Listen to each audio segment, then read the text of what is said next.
If you have an idea that you genuinely think is good, don't let some idiot talk you out of it.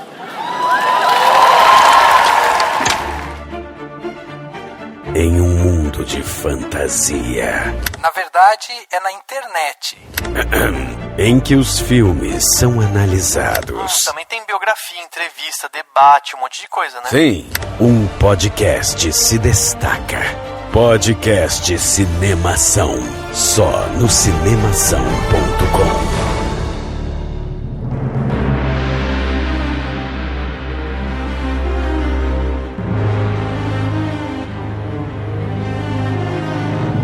Seja bem-vindo ao podcast Cinemação 345. Eu sou Rafael Arinelli e criatividade, persistência e carisma, eis o segredo do sucesso.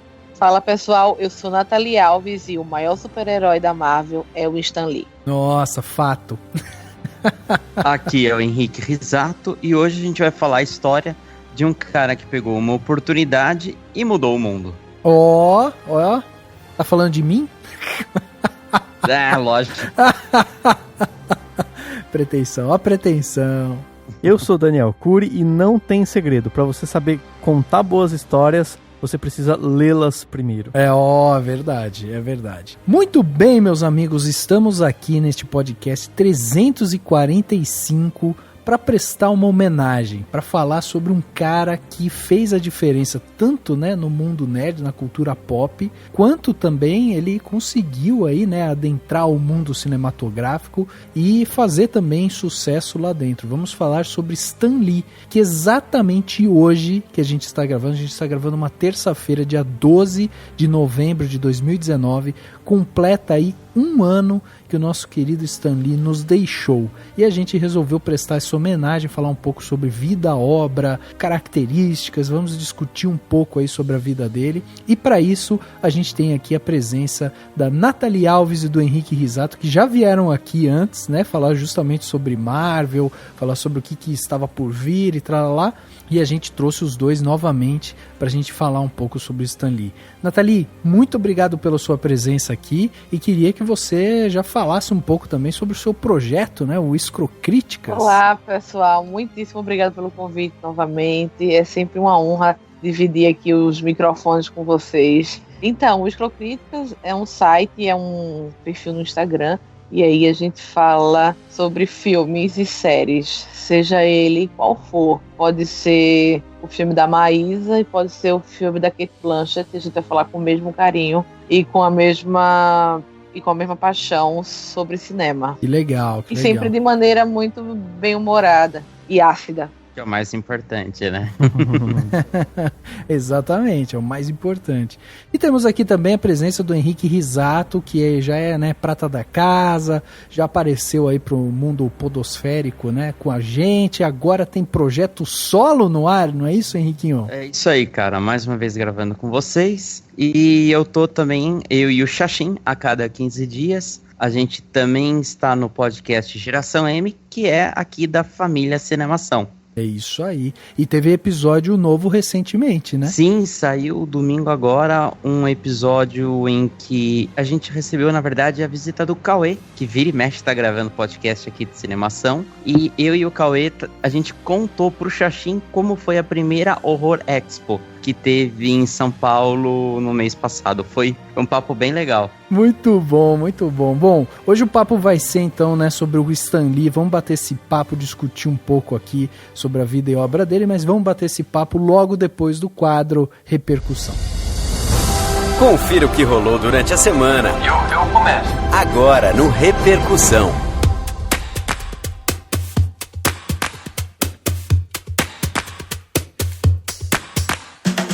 Momento mais que especial aqui para você que quer mandar seu comentário pra gente, quer interagir com o podcast, quer estender, né, o assunto do podcast. É esse momento que você está encontrando agora, que é o Repercussão. Esse momento onde a gente vai ler os comentários que vocês mandaram, críticas que vocês mandaram, elogios que vocês mandaram e tudo mais. É isso aí que a gente faz aqui.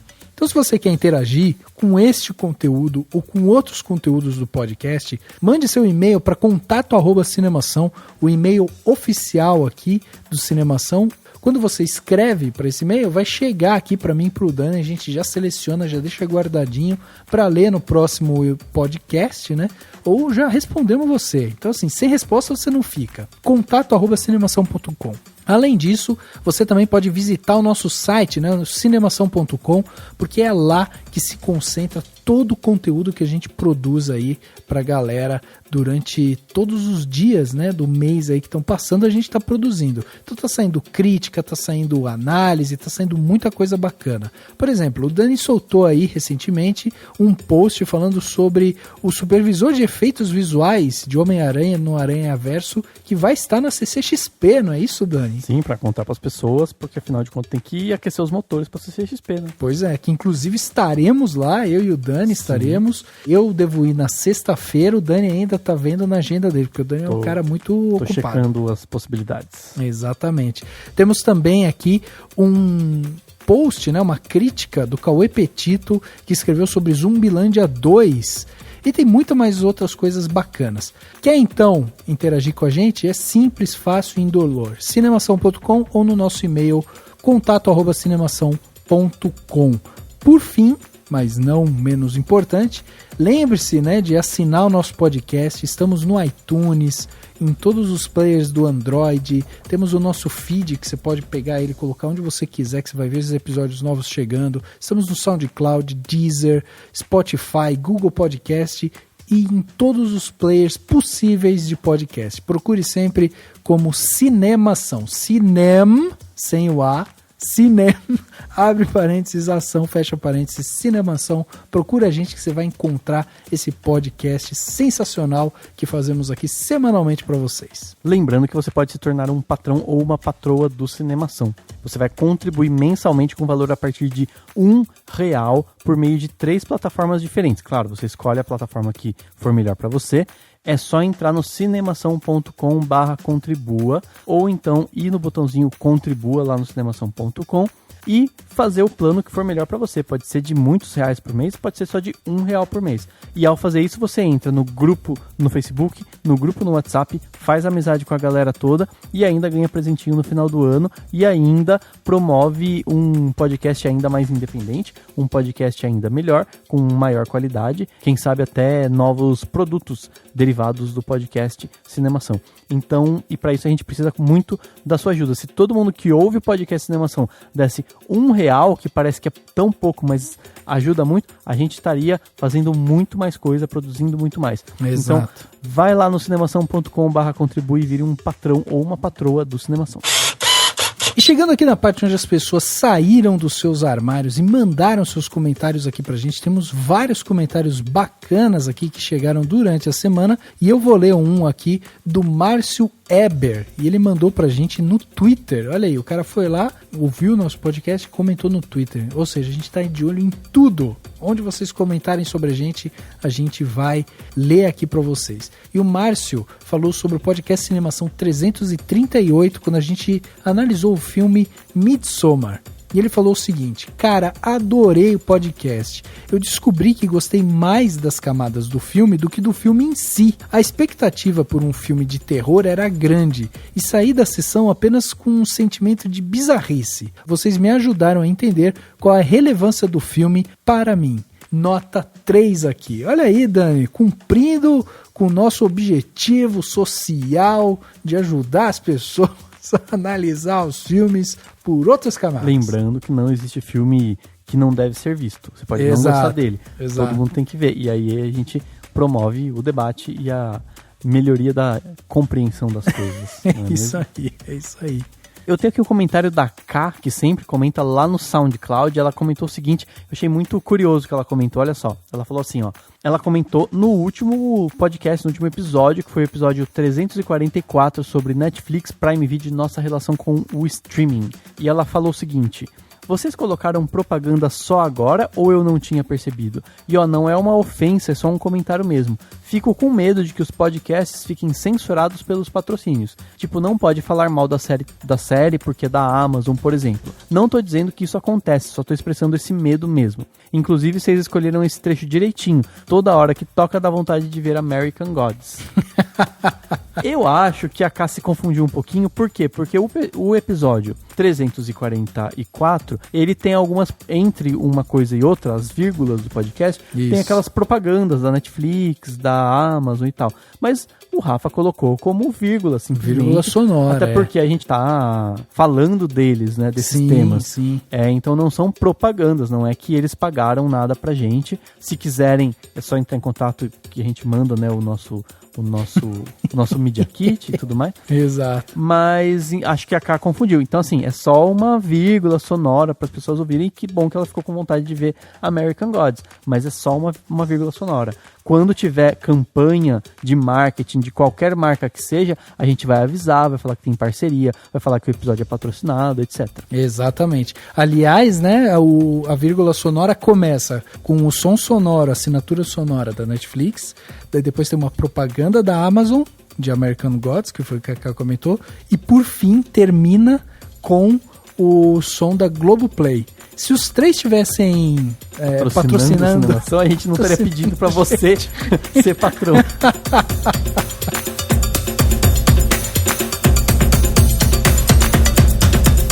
I'm doing what I enjoy doing.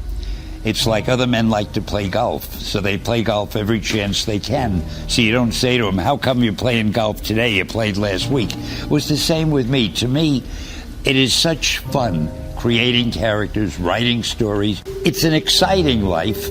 And when you do something that you know the fans seem to enjoy, that gives you such satisfaction, you don't want to stop.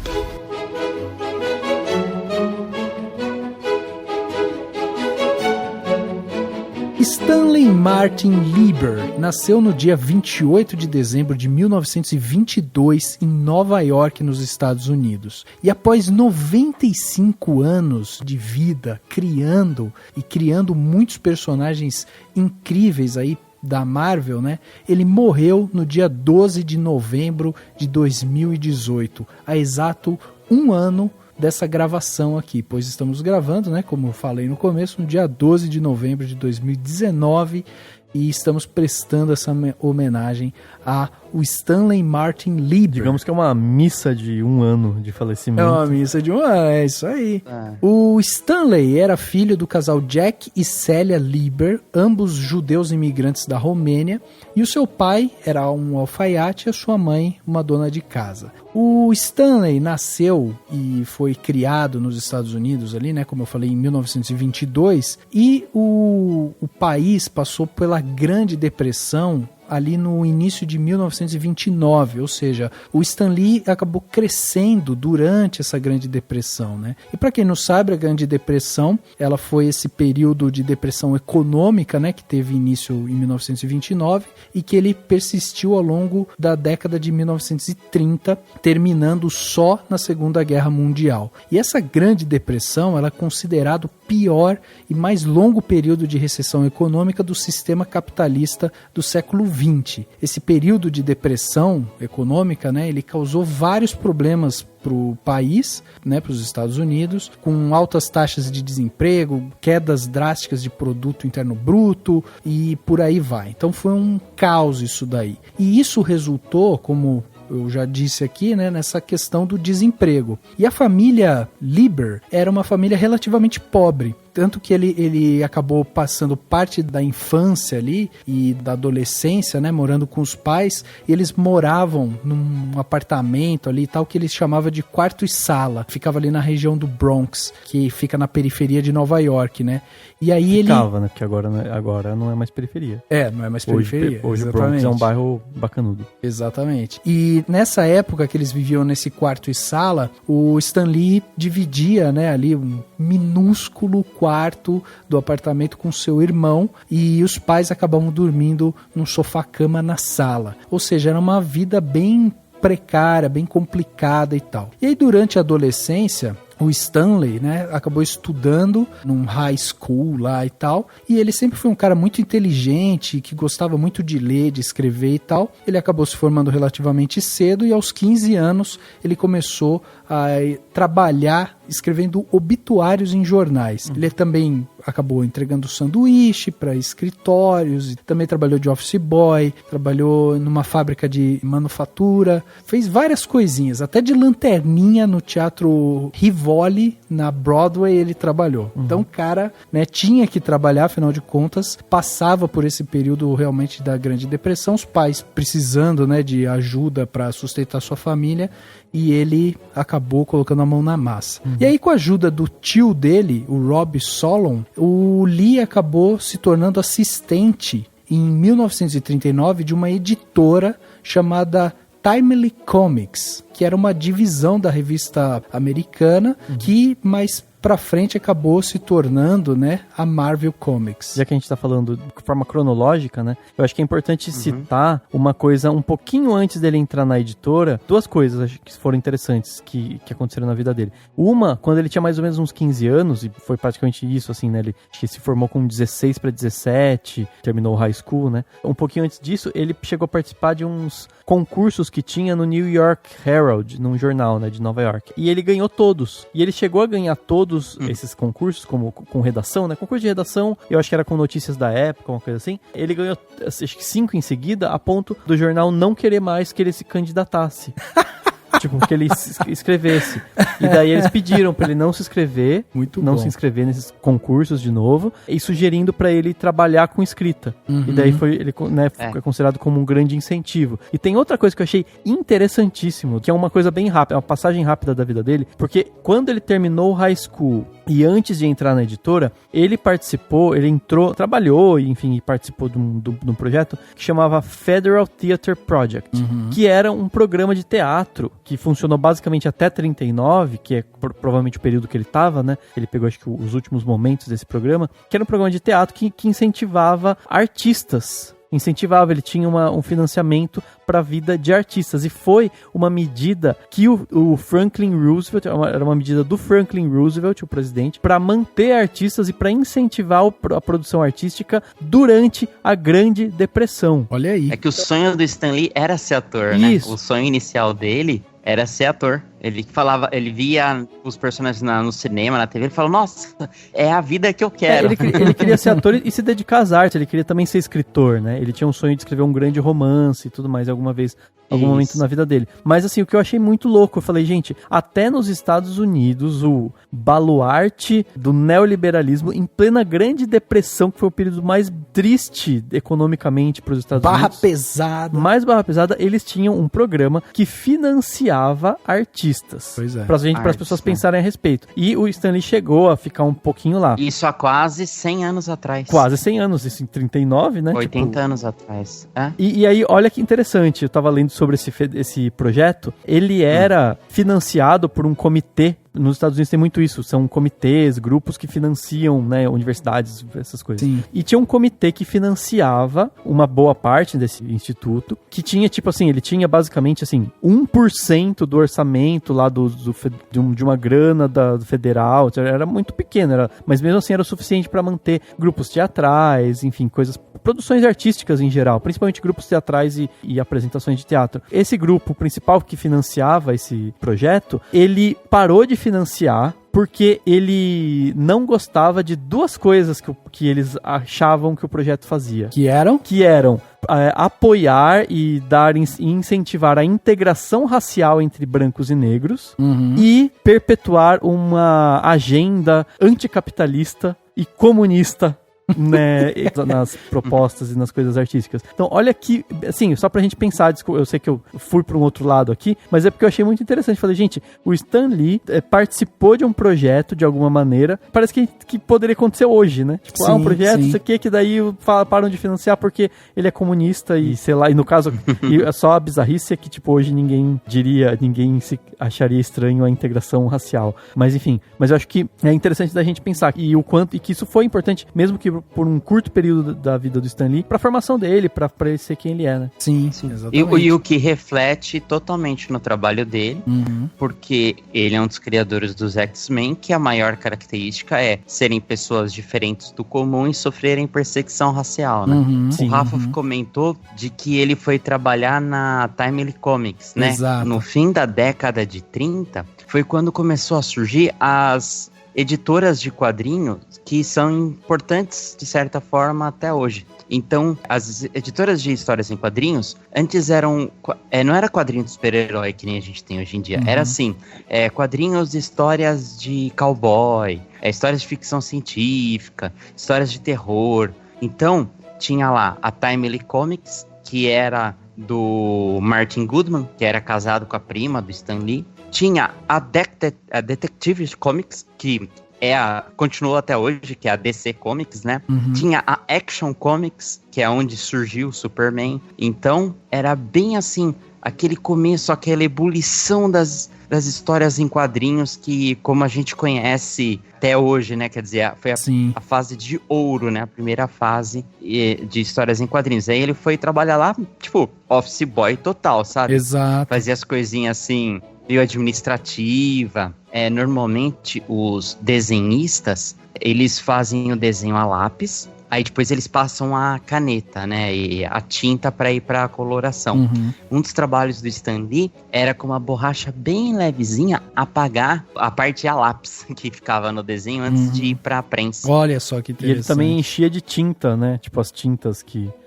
Era realmente um trabalho de office boy, até porque, né, como eu falei, ele foi com a ajuda do tio dele, né, que ele acabou se tornando lá um assistente, isso foi em 1939, e nessa época a prima dele, né, que era Jean, ela era esposa do Goodman, que foi o cara que era o editor ali, né, da Timely. Mas o seu primeiro trabalho publicado realmente, além desse trabalho todo que ele fazia de office boy, foi quando ele junto com o Jack Kirby, eles fazem uma tirinha ali, né, assim, do Capitão América, porque os caras que cuidavam do personagem, do Capitão América e tal, acabaram saindo da Timely e não tinha ninguém para tomar conta do personagem. E aí tinha o Stan Lee que já estava ali envolvido, os caras perceberam que ele escrevia bem, não sei o que, falaram, pô, chama esse cara, ele escreve, e aí o cara que estava do lado dele ali também, que era o Jack Kirby, tipo, faz os desenhos, né, como já estava ali fazendo. Agora é interessante da gente observar que quando um personagem como o Capitão América cai na mão do Stan Lee nessa época, né, a gente tá falando de 1939 e o Stan Lee tem o seu primeiro trabalho publicado em 41, esse período, início da década de 40, final da década de 30, é um período conturbado mesmo no mundo, né, porque ali na década de 40... a gente está tendo muitos conflitos armados. Segunda Guerra Mundial, né? Segunda Guerra, exatamente, que assolaram, né, por décadas o mundo. E aí a gente tem essa questão do Holocausto, a gente tem a questão do ataque do Japão em Pearl Harbor. Então tem assim uma série de conflitos. E o Capitão América, ele é um personagem que inclusive foge do que a gente vai ver depois, das grandes características do Stan Lee, não sei o quê, porque ele era esse personagem um pouco mais fantasioso, que ele inspiravam um ideal e tal, e aí quando cai na mão de um garoto, né, que era o Stan Lee, que precisava ali manter esse personagem vivo, ele continua fazendo esse trabalho, continua lançando ali, só que no meio disso, desses conflitos e tudo mais, o Stan Lee sente a necessidade de ir para a Segunda Guerra. Ele, sabe, se envolve ali com essas questões. Mas acho que não sei se ele foi chamado, né, pra... Não, ele disse que foi voluntário, né? Mas porque... ele não vai pra guerra, né? Ele vai trabalhar pro exército. Isso, ele não vai ele se alista e ele não vai pro front, né? Porque aqui no Brasil, a gente tem o grande exemplo do Maurício de Souza, que ele é o desenhista e o roteirista, no começo da carreira dele, das histórias. Sim. Nos Estados Unidos, não era assim. Normalmente, tem um cara fodão da escrita ou o cara fodão do desenho. Quando o Stan Lee entrou na Timely, tinham dois caras fodões. O Joe Simon, que era o roteirista, e o Jack Kirby, que era o desenhista. Aí, como a Timely não estava muito bem das pernas, ela dispensou todo mundo. E o Joe Simon saiu, o Jack Kirby foi pra DC. E aí, o tio do Stan Lee falou assim, você não quer cuidar de tudo, tomar conta, até a gente achar alguém melhor? O Stan Lee, beleza, cuido. Só que ele queria, como a gente falou, ele queria ser um grande escritor, alguma coisa assim. Então, o que ele falou? Se eu for pôr o meu nome completo lá assinando a revista, né, tipo Stanley Martin Lieber, quando eu for fazer, nas revistas, quando eu for fazer o livro, o meu nome já tá avisado que eu sou o cara dos quadrinhos. Então eu vou pegar o Stanley eu vou separar Stan, É verdade. Lee, e tipo, vou assinar assim, ele criou digamos, um pseudônimo, né? E aí, eles recontratam, quando o Stan Lee começa a ir muito bem e a galera começa a comprar porque gosta do jeito dele, o Jack Kirby volta, e aí que eles juntos criam o Quarteto Fantástico. Exatamente. Fazem uma história do Capitão América e depois, mais pra frente, vão criar o Quarteto Fantástico. E até porque, nesse período, o quadrinho era um negócio de criança. Infantil. Não é infantil, é tipo bobo, desimportante, né? Uhum. É aí que tá a questão, tipo, durante um tempo, inclusive, as pessoas não podiam falar que faziam... Teve até o período mais pra frente que iam criar aquele selo, né, de uma espécie de censura, né? Que eles tinham que meio que mentir, né? Assim, ele e o pessoal que trabalhava com ele tinham que não ficavam falando pra ninguém que fazia quadrinhos. E ele fala que os vizinhos dele eram, tipo, médicos, advogados, sei lá, né? Trabalhavam em grandes empresas e tal. E ele meio que ninguém dava muita moral pra ele. Porque ele fazia quadrinho, fazia... Então, mas tinha isso, porque assim, como ele quis ser ator, ele tinha essa veia artística, como ele não conseguiu ser ator, então ele começou a romantizar que em algum momento ele poderia escrever um livro, ser um romancista, acho que ele queria e tal. mesmo, em algum momento escrever um livro. Daí a ideia dele foi, bom, eu tenho meu nome para colocar nesse romance, nessa obra futura que eu vou escrever, que no fim nunca apareceu. E aí ele falou, bom, já que esse negócio aqui ainda é um negócio meio de criança, não é tão levado a sério, não sei o que, eu vou criar aqui um nome, tipo, um artístico pra mim, e boa. E aí a galera, né, vai me ver com esse nome, talvez nem associem e tal, tudo mais. Daí acontece essa questão, né, ele vai pra Segunda Guerra. Na Segunda Guerra, ele inclusive trabalha lá escrevendo também, colocam ele lá num canto pra ele escrever, falar sobre doença, escrever jornal, e o caramba, lá na Segunda Guerra, lá pras trincheiras, né, pros soldados americanos e tudo mais. Chega ao fim, a Segunda Guerra, ele volta e ele se reenquadra nessa questão dos quadrinhos. E aí acontece isso que o Henrique falou, eles criam os personagens do quarteto, mas com uma característica que eu acho muito interessante, que é o Stan Lee, ele tinha essa questão do carisma dele, né? Porque além dele ser um cara que, tipo, escrevia, que tinha o lado imaginativo, que era escritor, que tinha toda essa questão da criatividade, ele também tinha essa questão do carisma, que é um pouco assim, tipo Tony Stark, sabe? E aí eu achei interessante que uma das frases que ele cita é assim, porra, se eu fosse um super-herói, eu não ia querer ficar usando uma máscara, eu ia querer que as pessoas soubessem que eu sou um super-herói. E isso tem um pouco a ver com o ego dele, né? Com essa questão do tipo... Pô, o cara, ele tinha essa coisa meio que de estrela, assim. Ele queria também estar à frente. Era um cara carismático, um cara que, sabe, ia lá e vendia a ideia dele e tal. Então tinha um pouco disso. E o quarteto meio que foi esse símbolo disso também. Porque o quarteto é um dos primeiros personagens de cara limpa, né? Being interested in what you're doing.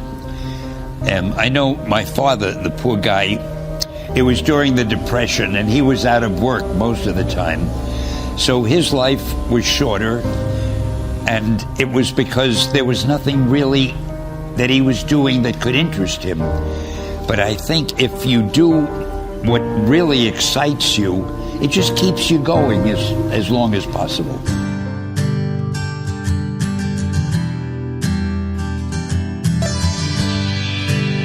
E uma impressão que eu tenho é que, como ele ainda tinha esse sonho de virar um grande escritor algum dia, ele meio que levava na brincadeira, no sentido, não no sentido bom, né? No sentido de... Ele deixava a imaginação dele rolar sem medo nenhum pra criar personagens e tal. Então ele meio que tava assim, vamos aqui, vamos... Eu acho que quando ele começou a pegar firme nos quadrinhos, ele meio que deixou de lado a parte de escrita, porque eu acho que ele encontrou a paixão mesmo, entendeu? De ser um escritor de livros, de romances e tal. Antes dele criar o quarteto, só como a gente tá meio que seguindo a ordem cronológica, foi assim, em 1954, tinha um psiquiatra alemão, ele chamava Frederick Wertham. E o que esse cara fez? Ele foi lá e tava tendo muitos jovens delinquentes e tal. Ele pegou 100 jovens e perguntou, né, presos e tal. E como que era a sua vida? Por que você foi preso? E deviam ter milhares de características, mas uma das características que os 100 jovens falaram é que em algum momento da vida leram quadrinhos. O que esse psiquiatra imbecil fez?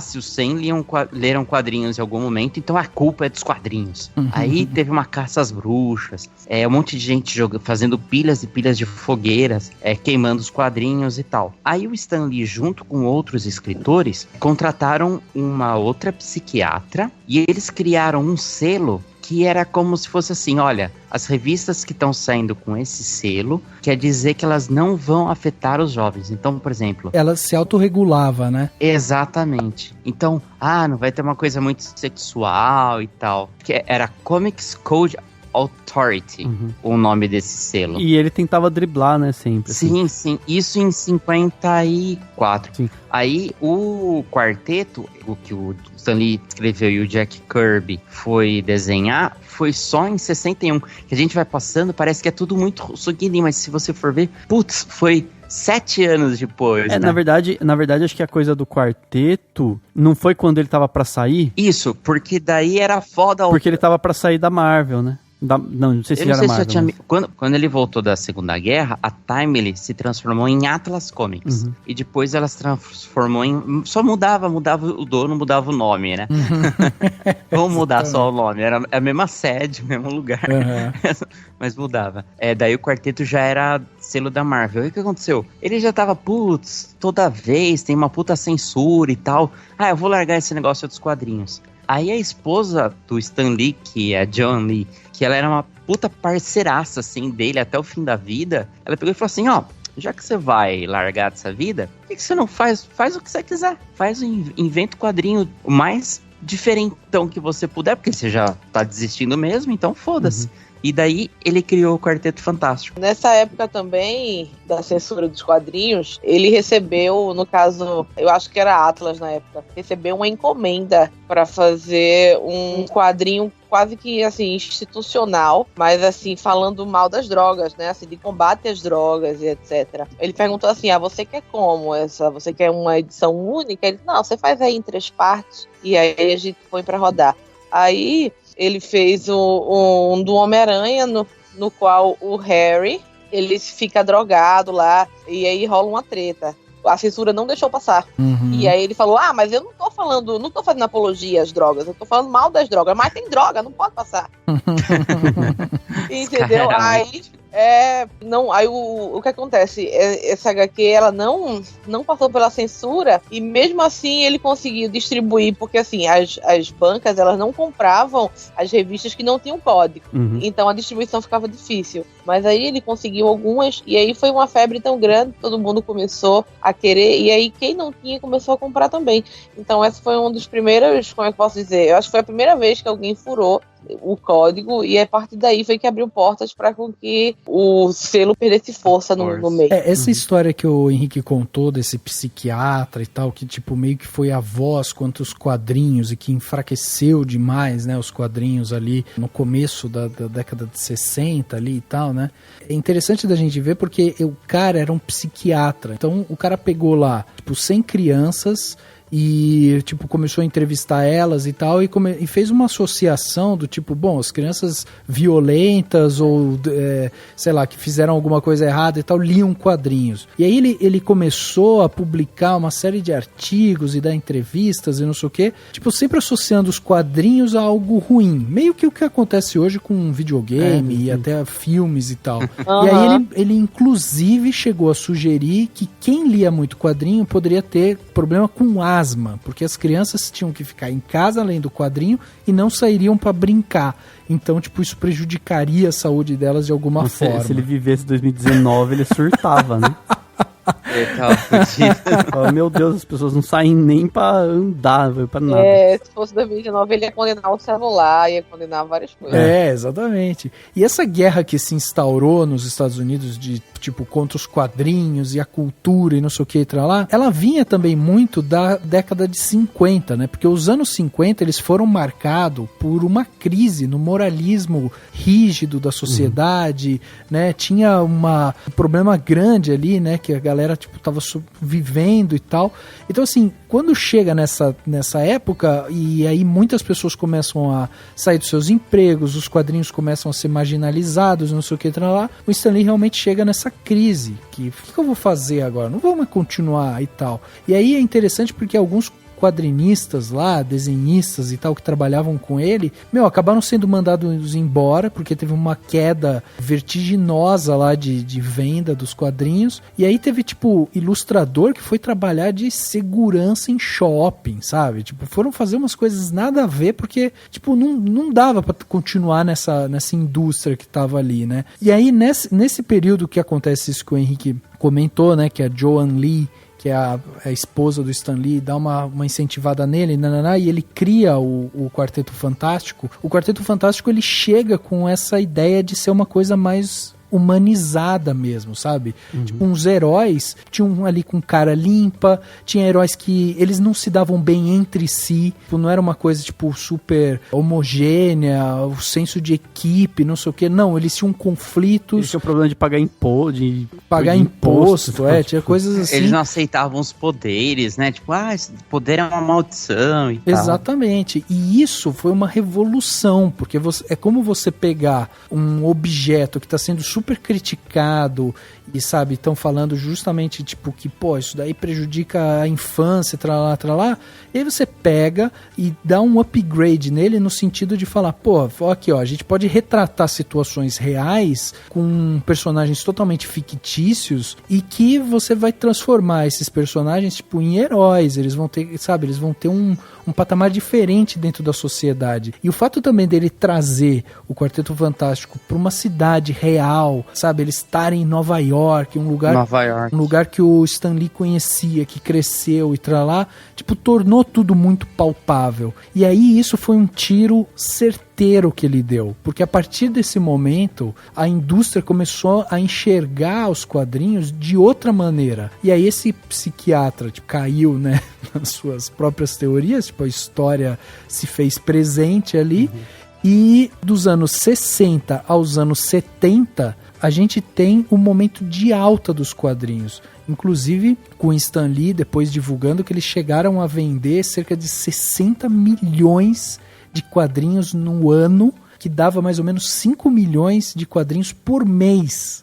Cara, é inacreditável a quantidade, principalmente pra época. E aí, quando a gente tá falando da década de 60, né, que a gente tá entrando aqui, que tá vivendo isso, é justamente uma década que vai falar justamente desses projetos culturais, dessa ideologia que começa a mudar, porque a gente teve esse período rígido da década de 50, e os anos 60 chegam meio que quebrando isso. E aí vai ter, os anos 60 vai ser aquele auge, né, quando a gente vai ter aquele rock de garagem, sabe? Quando a gente vai aparecer lá, tipo, Beatles, os hippies, né? Exatamente.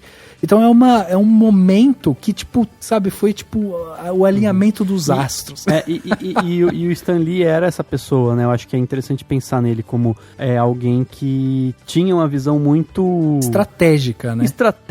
Eu acho que era estratégica e ao mesmo tempo ela era inovadora na medida certa. Sim. Ele não era um maluco inovador, um artista inovador que faz um negócio tão inovador que as pessoas não entendem ou não acompanham. Não, ele tinha essa inovação do tipo, problemas pessoais dos super-heróis, mas continuam sendo super-heróis. Então continuava sendo um grupo de super-heróis. Então ele pegava o princípio lá da DC, né, que a DC tinha há muito tempo, lá da Liga da Justiça, e dava aquela torcidinha, mas não torcia tanto.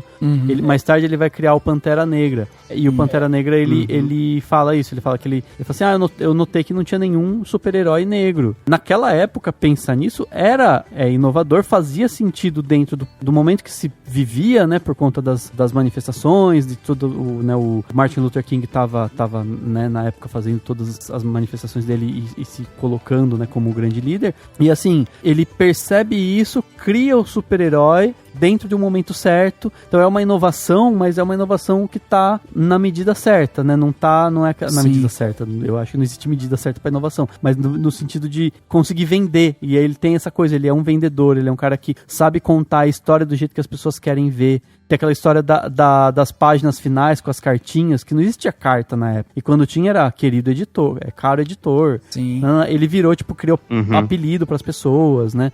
Eles mandavam Dear Stanley, tipo, Stanley, né? Stan. Inclusive, ele cria um ambiente muito criativo, né? Quando ele há esse ressurgimento, e aí o pessoal fala justamente da alegria dele, de como ele era incisivo quando ele queria que um personagem fosse de tal jeito, então ele ficava junto com os artistas e criava junto com os artistas, além de escrever, mas a ideia dele ser um cara de muita intensidade, dele mostrar muito o que ele queria, dele representar isso, tipo, cativava as pessoas, tinha essa questão dele dar também a liberdade criativa para que os ilustradores, tipo, criassem os personagens da sua maneira, ele só ia dando meio que uma direcionada ali, e tem uma história que o próprio Stan Lee diz que no começo ele recebia umas cartas dizendo assim, querida editora, comprei um quadrinho seu e ele veio com um grampo a menos, gostaria do meu dinheiro de volta.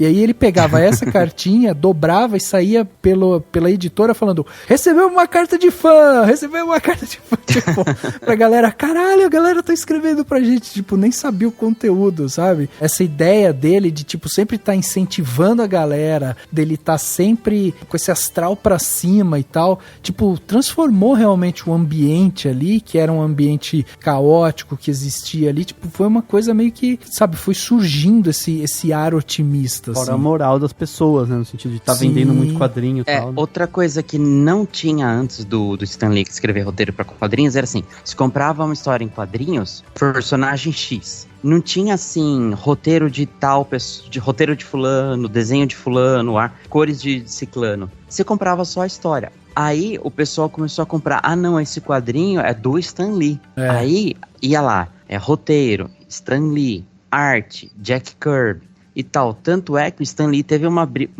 briga, assim, um desentendimento. O próprio Steve Ditko, que era um desenhista, que é quem desenhou o Homem-Aranha, porque primeiro passou na mão do Jack Kirby, o Stan Lee não gostou porque o Jack Kirby é um cara meio fantástico, sabe? Uns personagens meio... Pra não tipo dizer assim, lombrado. Tipo os novos deuses lá da DC, ou esse próximo filme que vai ter da Angelina Jolie, desses personagens aí, os Eternos e tal, uma coisa bem Jack Kirby. E aí ele passou pro Steve Ditko desenhar o Homem-Aranha, e depois de um tempo o Steve Ditko começou a pressionar o Stan Lee pra pôr, Spider-Man, cocriação... Stan Lee, Steve Ditko. Mas mesmo assim, e hoje a gente vê, até sempre fazendo referência, né, aos quadrinhos nacionais, até a gente tem bastante isso hoje aqui no Brasil, nos quadrinhos do Maurício de Souza, né? Antes não tinha muito, agora, por exemplo, vira e mexe tem o roteiro, por exemplo, Carlos Stefan, que é um rapaz que já participou do podcast aqui algumas vezes. Ele é um roteirista do Maurício de Souza. Vem lá, o roteiro é dele, o desenho é do fulano de tal. E o Stan Lee que começou isso. Antes era, tipo, não importava, era oculto, né? Sim. Era, tipo, uma organização, né? Era o The Big Man, né? The Big Boss. Mas é interessante como que mesmo assim ele se mantinha à frente, né? Ele conseguiu essa proeza de abrir a equipe e falar, não, gente, vamos todo mundo assinar, eu vou pôr o nome de vocês... Vamos colocar, né, os nossos nomes e tal. Tem até os nomes, né, tipo, letterer, inker, que é quem faz a coloração, né? Tem o penciler, que é quem faz o desenho mesmo. Tem esses nomes e tal, e vinha tudo isso certinho. Mas ao mesmo tempo ele continua sendo a cara da Marvel, né, já. Sim. Então ele é meio que a pessoa que se apresenta. Então ao mesmo tempo em que ele diz pra equipe, olha, todo mundo tá participando, vamos todo mundo assinar, essa coisa de liderança dele, essa coisa de estar à frente, faz com que ele se transforme na estrela, né? Believe it or not, I almost never have been stuck on anything. Writing comes very easily to me. Everything else in the world is tough. But writing, I don't have any problem with that. I can't write fast enough to keep up with the things I want to say.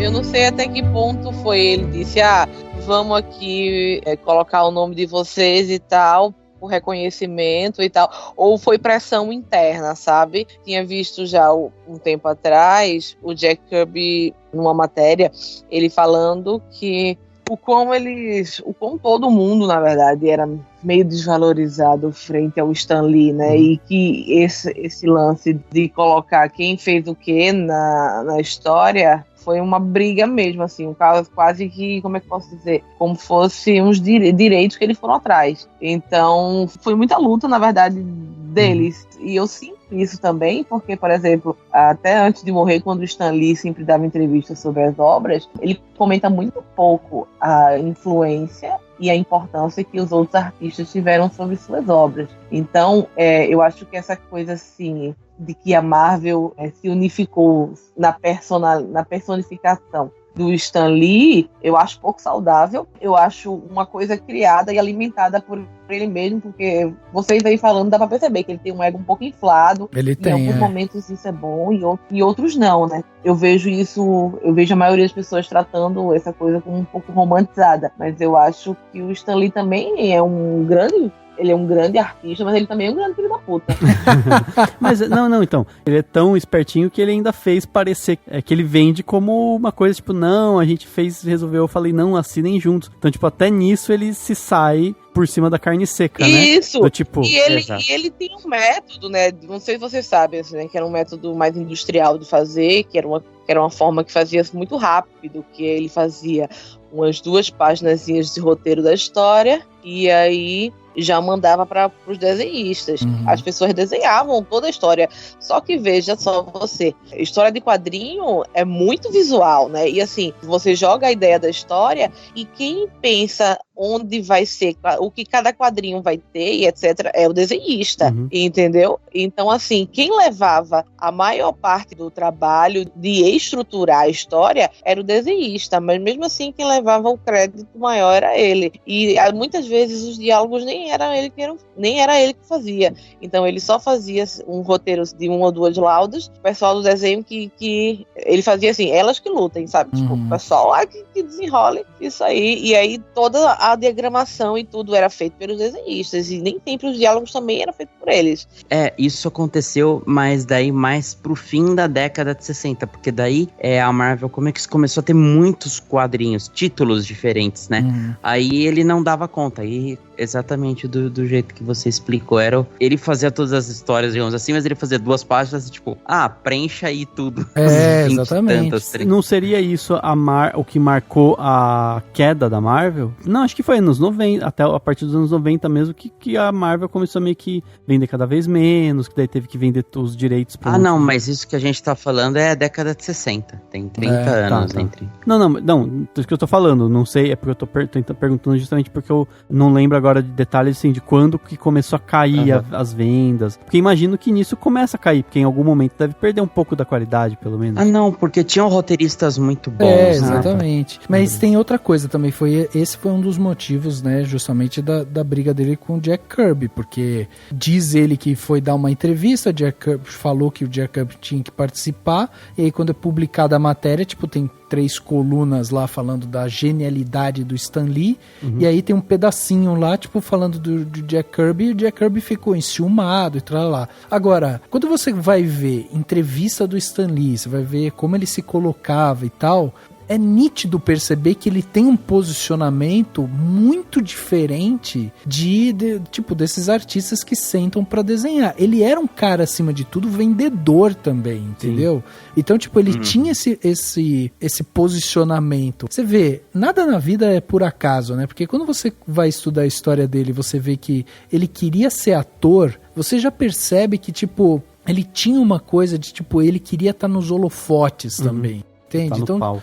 Tá no palco. Não era só uma questão tipo de, aconteceu, ele, sabe, o lance dele era escrever e de repente o cara foi catapultado ao sucesso e tal. Não, ele tinha uma coisa tipo de vender a imagem dele, de vender a imagem da Marvel e tal. E eu acho que é interessante, tipo, a gente ver como a construção da imagem dele funcionou. Por mais que ele possa ser um cara que ali dentro era um cara que às vezes era rígido, ou um cara que, sabe, que de repente exigia muito ali dos desenhistas e tralá, ele sabia vender a imagem dele. É meio como o Steve Jobs, assim, que era um babaca lá dentro da Apple, mas ele tem essa mente genial, criativa. Sabe uma coisa que eu tava pensando?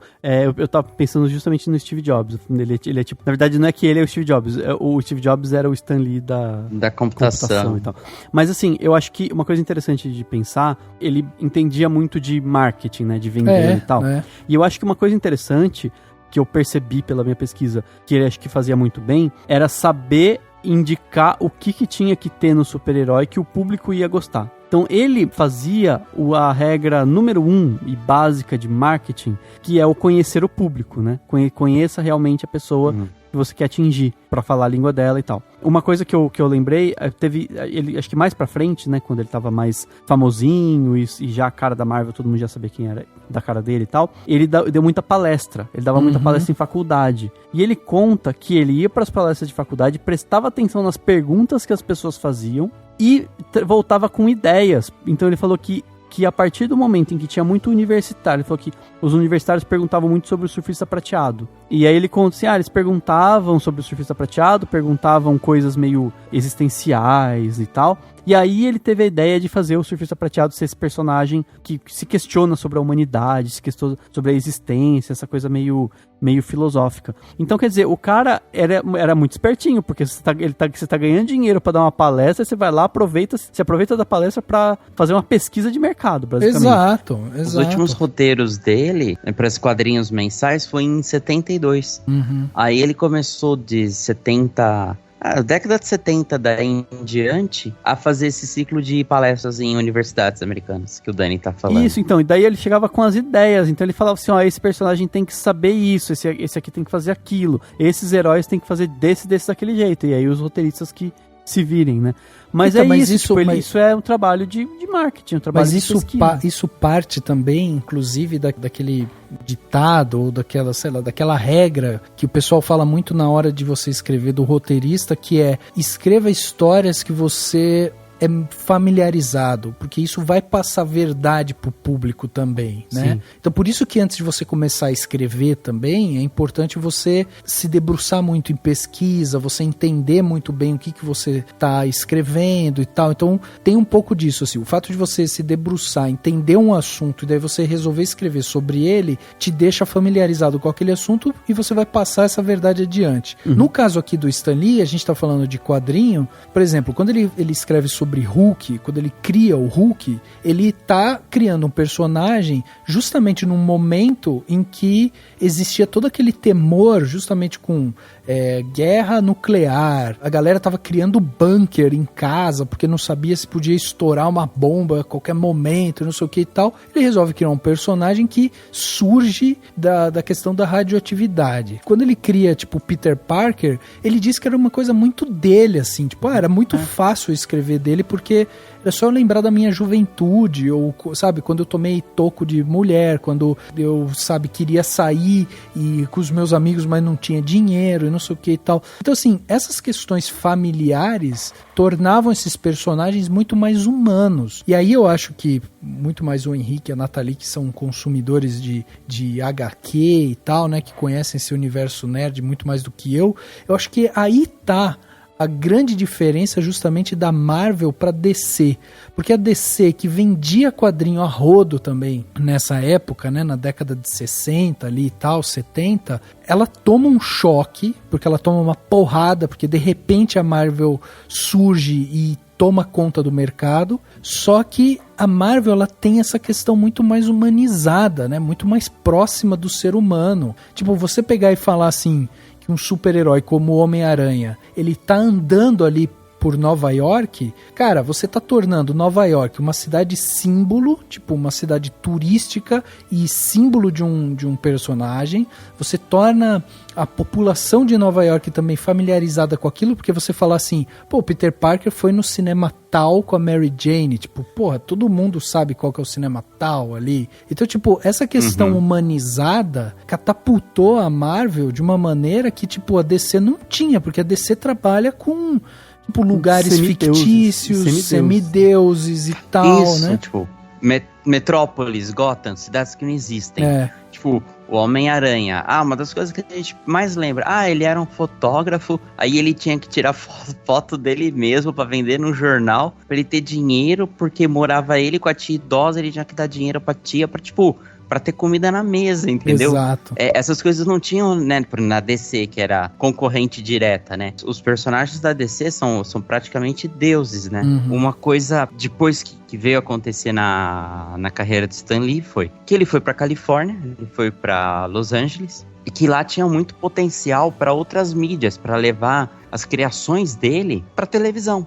Tanto é que em 1978 ia sair o filme lá do Superman com o Christopher Reeve, que foi o maior sucesso. Então, o que o Stan Lee fez? Ele deu a maior migué do universo. Ele chegou lá no pessoal lá na Marvel, Nova York, e falou: pessoal, a gente vai ter que criar uma Marvel lá em Los Angeles, e eu sei que vai ser muito difícil para vocês irem, então eu vou fazer esse esforço de eu e minha esposa e minha filha, a gente vai morar lá na Califórnia, por amor a vocês, eu vou fazer esse sacrifício de cuidar da nossa filial lá. Aí o pessoal ficou todo emocionado e chorou: nossa, Stan Lee, você é muito foda, você vai se sacrificar por nós.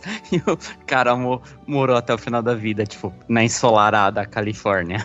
Então, ele se apaixonou pelo lugar, foi pra lá, criou lá, como é que era o nome? Marvel Produções, né? Produções Marvel Productions. Isso, Marvel Productions. Exato, e daí lá eles começaram a criar aquele desenho animado do Homem-Aranha, criaram outras coisas, tentaram também fazer, tipo, filmes e tudo mais, porque o Stan Lee tinha essa vontade dele desdobrar realmente a obra pra outras mídias, né? E daí, tipo, via na questão da TV e tudo mais, essa oportunidade de apresentar realmente o personagem para outros públicos, por outros meios e tal. Então, assim, isso mostra novamente, né, a sagacidade dele, como era um cara antenado com o movimento, tipo, de mercado, do mundo e tudo mais. E também um pouco dessa esperteza, tipo, dele também, tipo, querer fazer as coisas porque ele tinha vontade, sabe? Então, tipo, ele não era só um cara, tipo, ele é bonzinho, ou ele é talentoso e tal. Ele tinha essa questão também de tipo, porra, sabe, eu tô afim de ir pra Califórnia, eu vou dar um jeito aqui de ir pra Califórnia. Fora a sacada de produtor mesmo, né? Do tipo, cara, é lá que rola as coisas de Hollywood, tem muita grana lá, eu vou pra lá. Exato. Mas o que eu acho legal também é que as coisas nunca foram rápidas, e ele nunca não se mostra um cara, ele é um cara que tem decisões acertadas e faz coisas, mas nunca é assim, nossa, vendeu milhões. Não, começou a vender mais com o Quarteto Fantástico lá atrás, quando ele criou e tudo mais, mas não é assim que do nada bombou, demorou algum tempo. E esse negócio em Hollywood também foi um trabalho longo, né? Teve série que não deu certo, teve produção que não foi muito bem. Ele mesmo Marvel ficou desacreditado, não teve filme né? nenhum. A Marvel não teve nenhum filme importante naquela época, só foi ter recentemente, na verdade. Não, e quando falam de X-Men, tem um certo pessimismo. O próprio Stan Lee diz que, tipo, quando chegaram pra ele pensando num projeto de X-Men e tal, ele falou, putz, não me empolguei, porque já tinha tido aquela experiência frustrada, tipo, de séries que não deram certo, não sei o que, então, tipo, não me empolguei, e ficou meio pessimista. Só que daí ele, no caso do X-Men, ele acaba também, tipo, tendo, de um lado, uma geração nova de cineastas, né? Porque, por exemplo, quem vem ali pra conversar com ele é o Bryan Singer. Tá vindo ali pra conversar, pra tentar desenvolver e tal. Ele vai conversar com pessoas, tipo, cineastas que estão a fim de produzir coisa nova e tal. E aí, tipo, isso também vai cativando ele. Adendo, né? O Bryan Singer antes de ser cancelado, né? Sim, exatamente.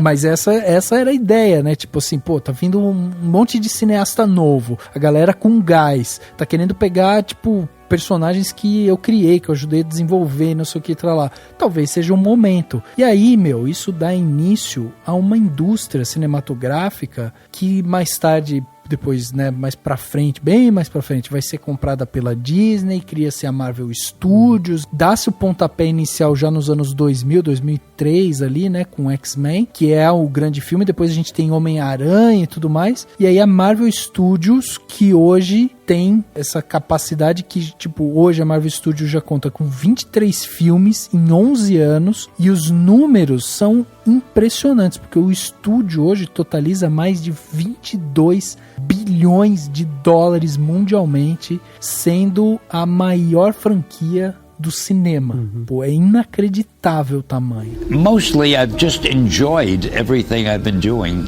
and I think my professional life has been a source of much pleasure for me.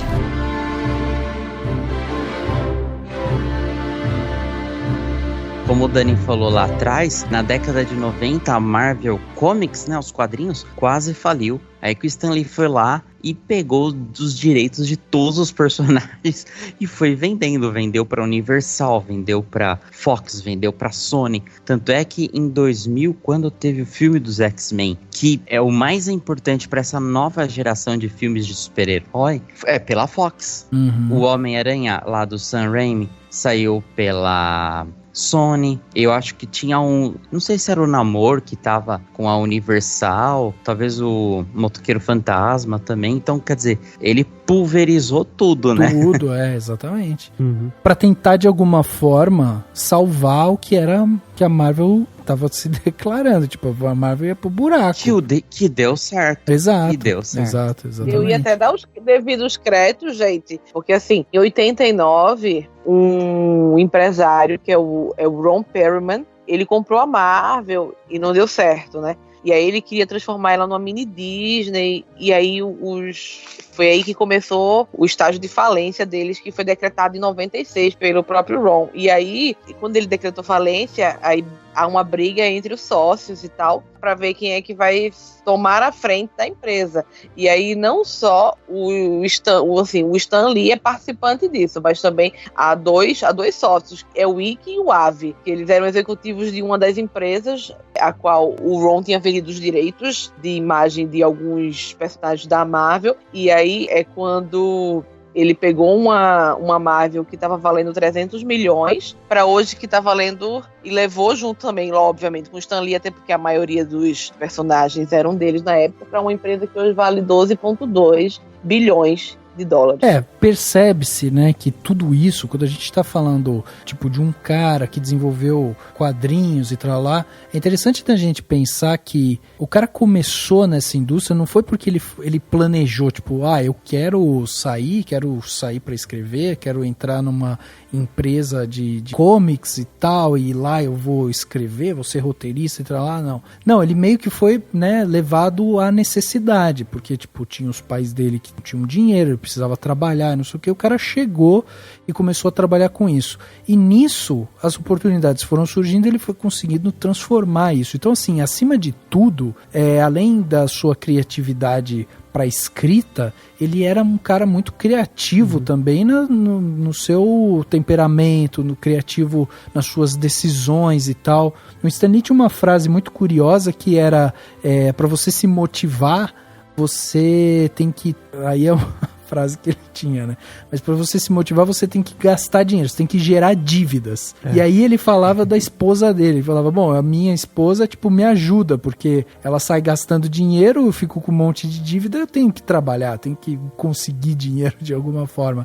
Ele entendia que uma das motivações era a necessidade. E não à toa a gente vai ver traços disso justamente na construção, né, das obras dele, porque quando a gente enxerga, por exemplo, como eu falei aqui, o Hulk, que nasce do medo dessa coisa radioativa, não sei o que. Era tipo uma necessidade também. Você encontra uma necessidade e cria-se uma oportunidade e o cara vai lá e abocanha aquilo ali. Então, tipo, você tá falando de um mercado, você tá falando de uma indústria, você tá falando de ganhar dinheiro, você tá falando de outras coisas.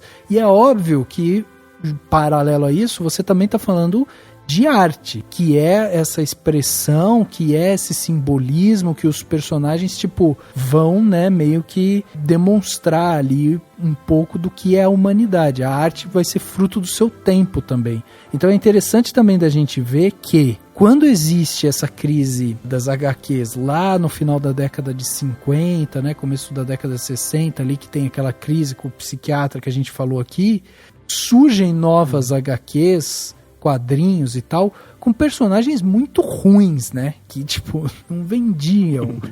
Tinha lá, como que era o nome daquela? Era, sei lá o que, modelo, a modelo Chris, sei lá. Um quadrinho que era de uma modelo, que contava a história de uma menina que queria ser modelo. Então, tipo, era uma indústria que assim, a gente vê o quanto ela pode se transformar também, né? Então, eu acho interessante da gente observar como acima de tudo, existe também a necessidade da grana, de você desenvolver o negócio ali. E o Stan Lee era um empresário também. Daí quando acontece essa questão de tipo a Marvel tá chegando à falência e tal, vamos sair e vender os personagens, porque é o nosso ativo. Esse é onde tá a nossa grana. Ninguém mais pode ter esses personagens. Então a gente sai e vende esses caras aí. E aí você começa a desenvolver a marca de outras maneiras, né? Então eu acho inteligente, criativo, minimamente. Qualquer né? artista mais apaixonado, vamos dizer assim, aquele típico artista que não é ligado em questões financeiras e tal, se recusaria a vender os personagens, né? Exato. Tipo, nossa, esse personagem aqui eu criei, como é que eu vou vender pra eles fazerem o que eles quiserem? Um apego pela obra, né? E ele não tem isso, ele tem apego pelo dinheiro, pelo jeito. Pelo business, entende? Pelo e negócio. que eu acho super válido. Tipo assim, o cara Claro. tá querendo fazer o negócio, tá querendo fazer o nome dele, e ele fez, entendeu? E ele ganha o carinho dos fãs e tal, porque afinal de contas ele criava personagens que eram símbolos. Que não deixa de ser uma coisa que é muito simbólico do nosso tempo, que ele já fazia com muita antecedência, que é personificar uma determinada marca, né? É uma coisa que tem muito hoje, né? Assim, você tem, sei lá, por que as pessoas, por que vale a pena para marcas anunciarem com youtubers? Porque as pessoas se relacionam com esses youtubers. Por que hoje em dia tem essas lojas de eletrônicos no Brasil? Elas têm os donos, né? Tipo, a dona do Magazine Luiza aparece, e a gente sabe quem ela é, o da Havan. O careca da Havan lá, né?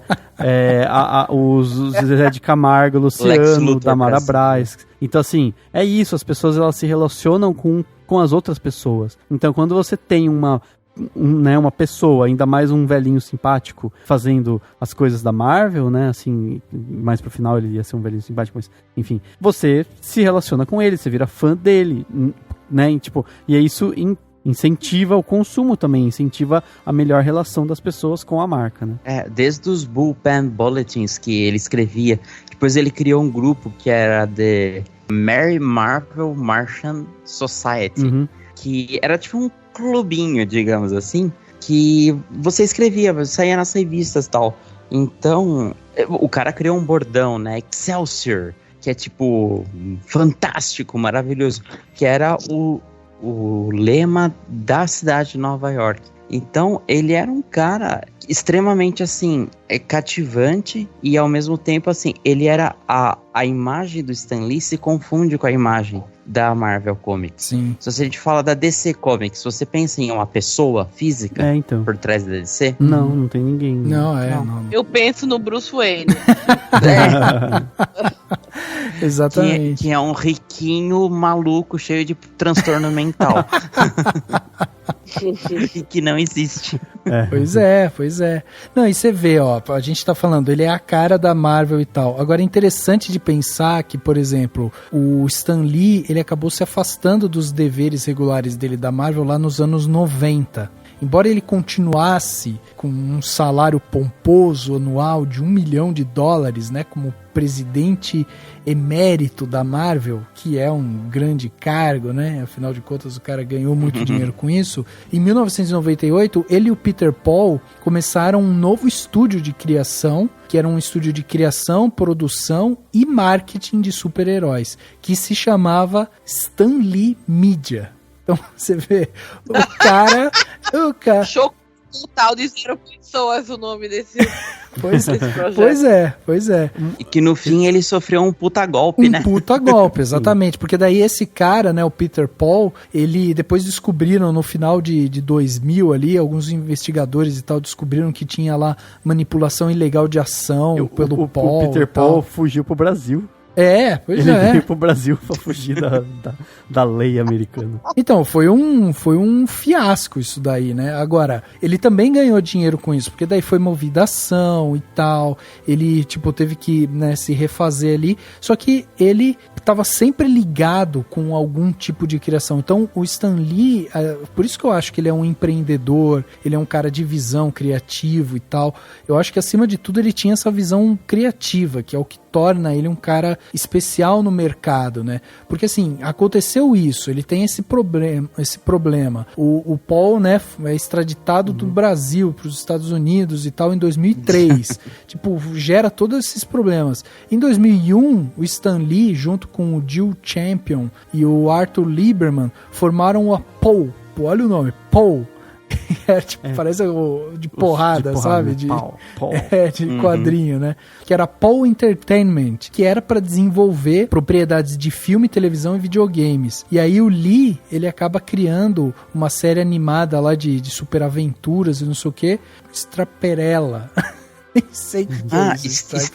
Stripperella. Stripperella. Era tipo uma moça stripper. Parecia aquela moça loira. A Pamela Anderson, né? Isso.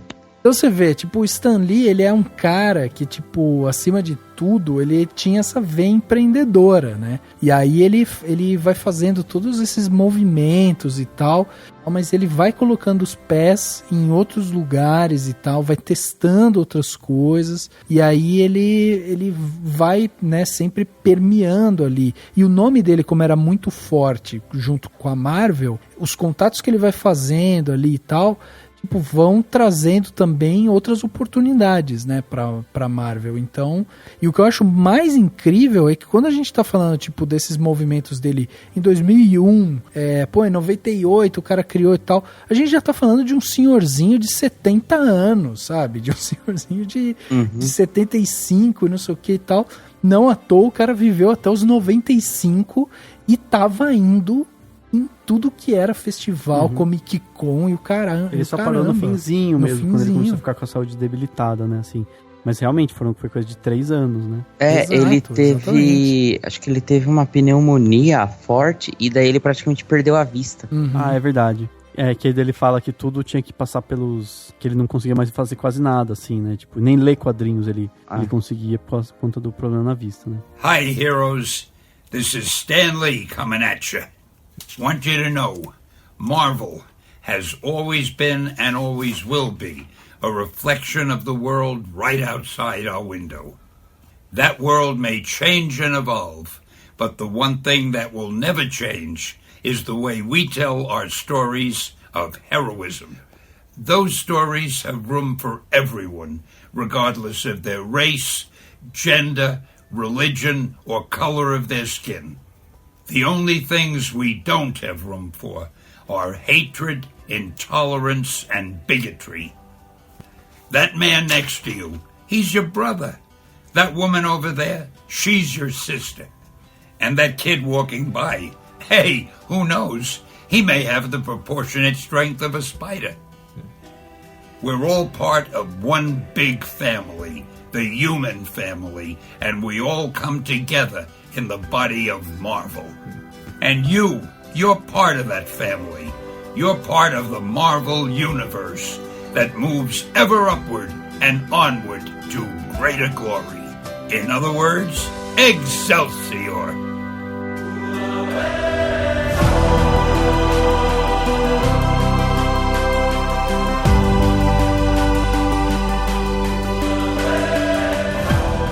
Ele era esse cara que via holofotes, ele tinha essa necessidade e tudo mais, e obviamente que ele era um homem de negócios e tal, mas ele era bastante pé no chão, né? Ele em nenhum momento fez... Claro, ele teve coisas que deram errado, né? Tipo, os primeiros passos em Hollywood não dá pra dizer que foram assim, nossa, o maior sucesso do mundo. Teve momentos em que ele fez algumas coisas que não foram bem, o próprio Stan Lee Productions, né? Tudo mais. Mas assim, nesse sentido, ele é muito, muito pé no chão, então ele fazia as coisas com passos firmes, assim, né? Vou fazer isso, vou fazer aquilo. Não teve nada que ele tenha feito que foi, assim, uma loucura extrema, que, nossa, colocou tudo a perder, entendeu? Colocaria tudo a perder se tivesse dado merda. Foi tudo muito, assim, produzindo e tudo mais.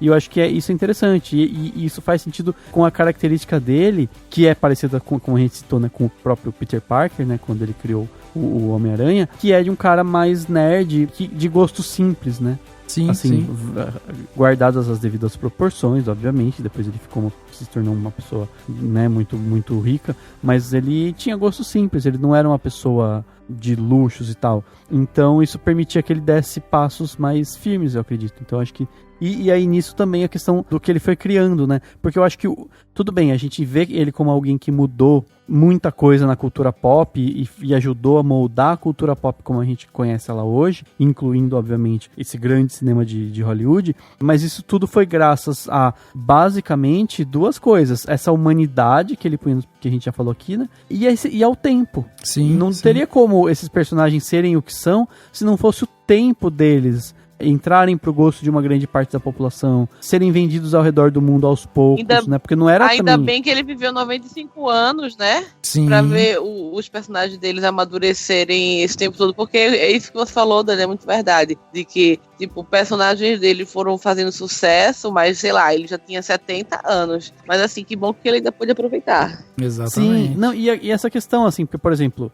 os personagens amadurecem e vão mudando e vão se moldando, como é típico dos quadrinhos, mas também, assim, tipo, quando ele criou e começou a vender bastante do Quarteto Fantástico, não vendia em todos os lugares do mundo. Aí, aos poucos, vai chegando, vai vendendo quadrinho em, sei lá, né, em outros países, vai vendendo quadrinho, vai chegando no Brasil, não sei o que, então esse tipo de coisa precisa de tempo.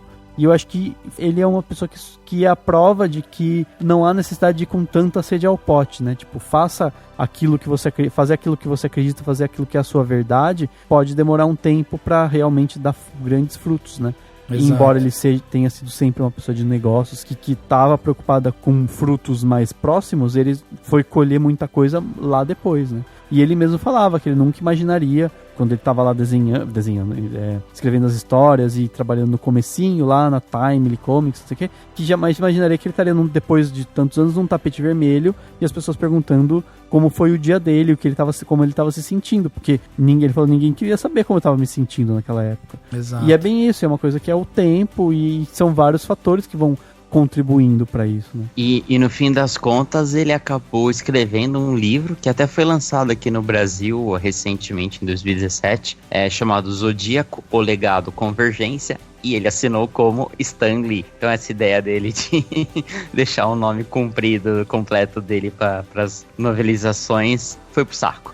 O Stan Lee ficou, E tem Stan Lee ficou maior que o um Stanley. HQ também, da biografia dele, que não é escrita por ele, mas assim, ela é narrada por ele, ou seja, ele é o personagem dentro da HQ. Incrível, fantástico, inacreditável. A biografia em quadrinhos do gênio que criou os super-heróis da Marvel, escrito pelo próprio Stan Lee, ao lado de Peter David e Colin Doran. Pô, que legal, que Muito legal. massa, muito massa. Tem uma coisa interessante que ele abriu muitas portas para questões relacionadas à diversidade, Sim. num período em que nem se falava muito disso, né? Então eu comentei aqui de quando ele falou que percebeu que não tinha nenhum super-herói negro e resolveu fazer o Pantera Negra.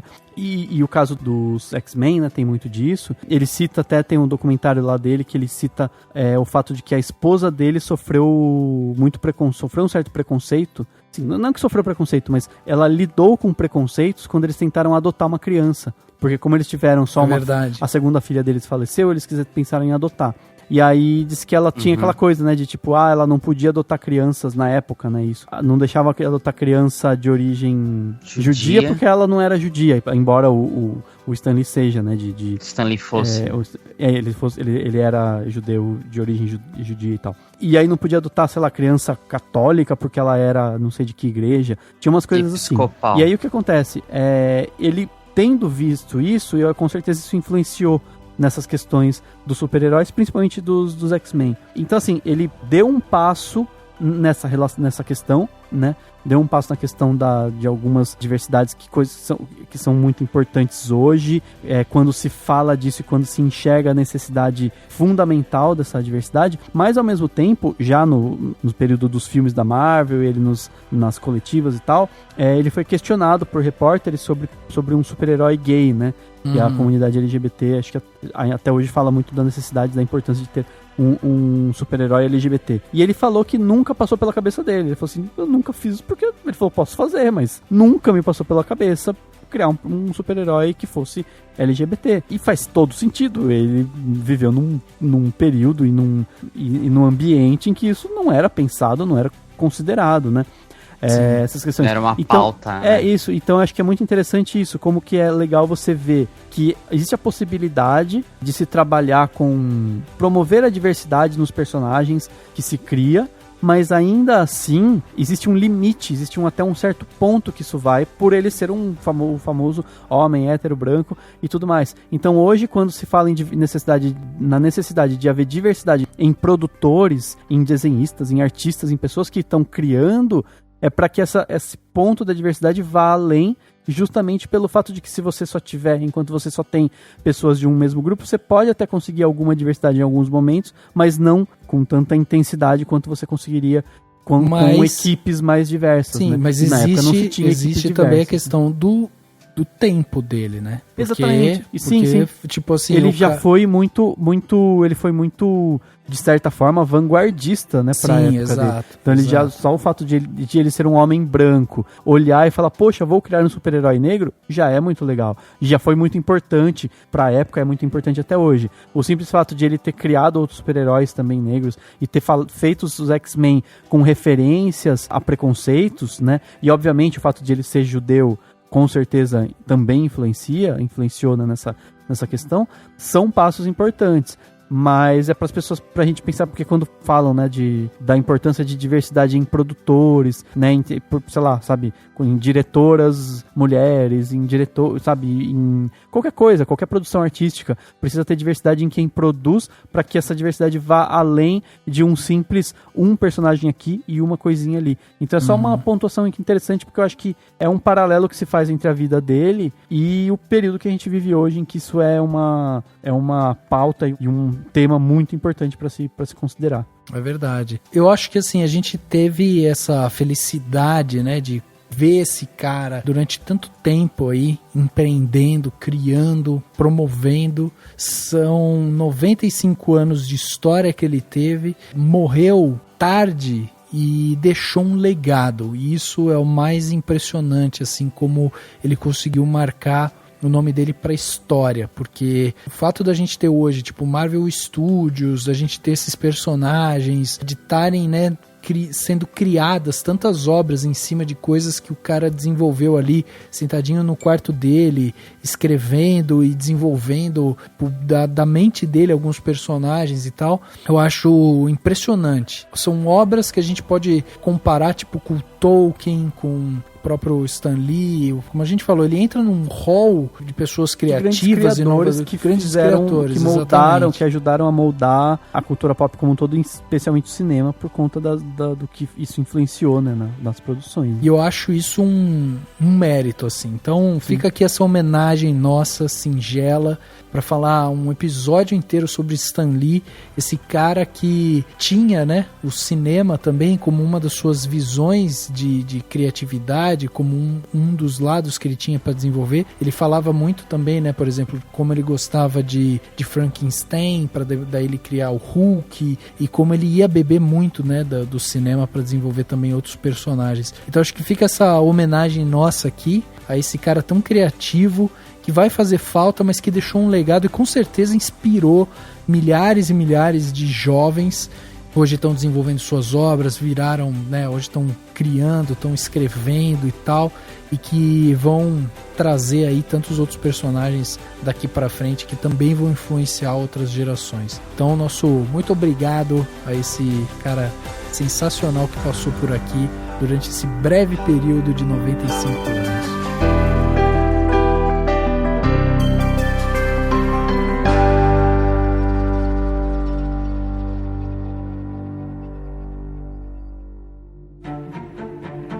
Dicas para a sua semana?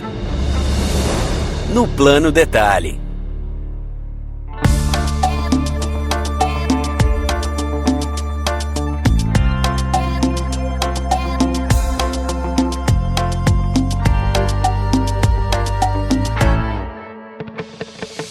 Plano Detalhe da semana, né? Aquele momento gostoso que a gente tem aqui para dar aquela dica para você aproveitar melhor sua semana. Afinal de contas, vamos voltar só na próxima sexta-feira.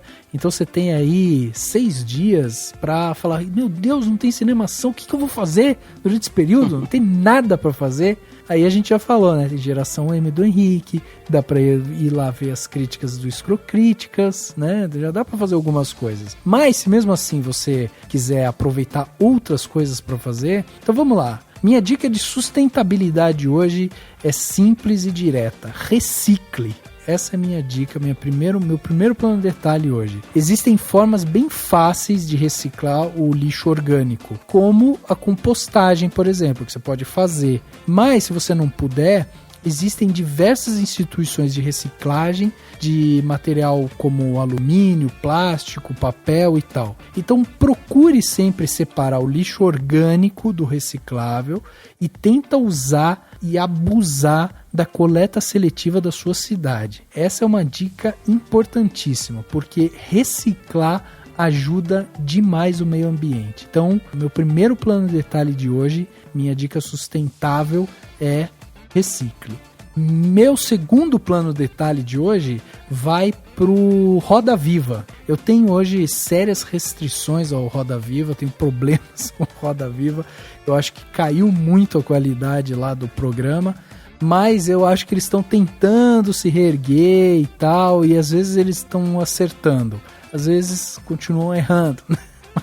Mas, tipo, tá caminhando. E recentemente eles soltaram, porque a Cultura faz muitos canais no YouTube, né? Então tem um canal no YouTube que é o canal do Roda Viva, e recentemente eles soltaram lá uma entrevista que eles fizeram lá com Yuval Harari. Quem é Yuval Harari? É um israelense que é professor de história da Universidade Hebraica de Jerusalém, e o cara foi o autor de Sapiens, né, uma breve história da humanidade, de Homo Deus, uma breve história do amanhã, e recentemente aí, né, em 2018, se eu não me engano, ele lançou seu terceiro livro, que é o 21 lições para o século 21. E eu achei muito interessante a participação dele no Roda Viva. O pessoal questionou bastante ele sobre as coisas que ele escreveu no livro, e tudo ele baseia na história humana, baseia os estudos que ele fez e tal. Então, assim, é tudo muito bem embasado, muito bem encaixado. E eu achei legal também porque eles, em alguns momentos, eles foram também beliscar algumas coisas que estão acontecendo na nossa história atual. Então, por exemplo, uma das primeiras perguntas é tipo, como que ele via essa questão da utilização de mídias sociais e tal para influência, né? Por exemplo, para influência de campanhas eleitorais e tralá. Então ele deu a opinião dele. E eu achei muito interessante, porque quando ele começa a responder, não é só que ele dá uma opinião, ele vai falar tipo dos fazendeiros, da época, sabe, do cultivo, de quando existia uma produção agrícola forte, como que as pessoas se comportavam naquela época e tal.